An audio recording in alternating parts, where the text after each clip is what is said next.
రమి పైసలు తెస్తివా? రాలే. టైం బ్యాడ్ అక్క. టైం బ్యాడ్ ఉన్నప్పుడు ఏది వర్కౌట్ కాదక్క.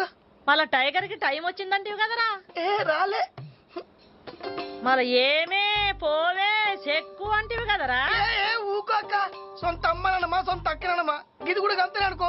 రేపటి నుంచి ఏందిరా కాదు పాడకావరు పలకనా ఏంది. మళ్ళా పైసలు ఎల్లుండి అంటే రేపే స్కాలర్షిప్ వస్తుంది రాగానే ఇస్తాక్క. వద్దక్క భయమేస్తుంది అక్క. చూడకక్క నేను వస్తాక్క.